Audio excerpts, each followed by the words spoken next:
તો નર્મદામાં જમીન વિવાદમાં સાધ્વીએ પોલીસની હાજરીમાં સાધુને થપ્પડ મારી। નર્મદા કિનારે આવેલા ધનેશ્વર આશ્રમમાં આ ઘટના બની છે। ધનેશ્વર મંદિરનો 25 વર્ષથી વિવાદ ચાલતો હતો। પ્રકાશમાં આવ્યો હતો આ વિવાદ।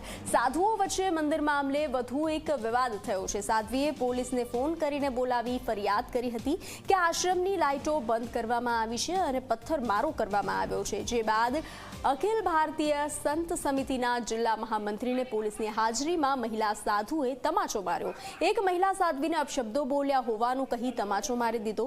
પોતાને ધનેશ્વર મંદિરના મહંત તરીકે ગણાવતા મહંત જાનકીદાસ બાપુ ગૃહસ્થ છે। તેમના પત્ની ભગવતદાસ, જેમનું સાચું નામ ભૌમિકાબેન છે, તેમની સાથે અને અન્ય પરપ્રાંતીય સેવકો સાથે રહે છે। પરિક્રમાવાસીઓની સેવા કરે છે। જ્યારે મંદિરની નજીક અને આશ્રમની સામે અખિલ ભારતીય સંત સમિતિના નર્મદા જિલ્લા મહામંત્રી સદાનંદ મહારાજનો આશ્રમ આવેલો છે।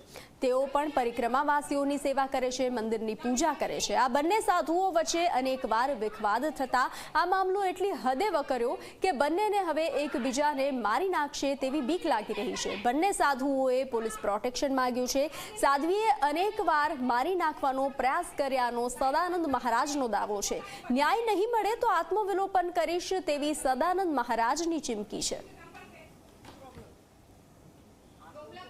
વધુ વિગતો સાથે સંવાદદાતા જયેશ દોશી જોડાઈ ચૂક્યા છે। જયેશ, આ સમગ્ર વિવાદ શું છે? કહી શકાય કે લગભગ 25 વર્ષથી જે નાદોદ તાલુકાના રામપરા ગામે નર્મદા કિનારે એક મંદિર જે આવેલું છે, ધનેશ્વર મંદિરની આ પ્રોપર્ટી મુદ્દે બે સાધુઓ આમને સામને છે। જો વાત કરવામાં આવે તો જે મુખ્ય જે છે તે જાનકીદાસ આશ્રમ જે છે તે જાનકીદાસ આશ્રમમાં જે ભૌમિકા સાધ્વી છે, એ ભૌમિકા સાધ્વી પહેલા અહીં ગાડી જે છે તે કારભાર કરતા હતા। ત્યારબાદ અહીં ગાડી જે છે તે અન્ય એક સાધુ છે જે ધનેશ્વર મંદિરના મહંત તરીકે જે છે તે આવ્યા હતા અને એ સદાનંદ મહારાજ જે છે તે અહીં ગાડી એમનો વહીવટ કરતા હતા। પરંતુ આ બે સાધુઓ ના કુટુંબ વચ્ચેના બનાવમાં આ બંને એકબીજાને પોતાની માલિકી આ મંદિરની અને આ આશ્રમની ગણાવે છે। જોકે બંને જે કુટુંબો છે, બંને કુટુંબો અહીં ગાડી આવતા પરિક્રમાવાસીઓની સેવા પણ કરે છે।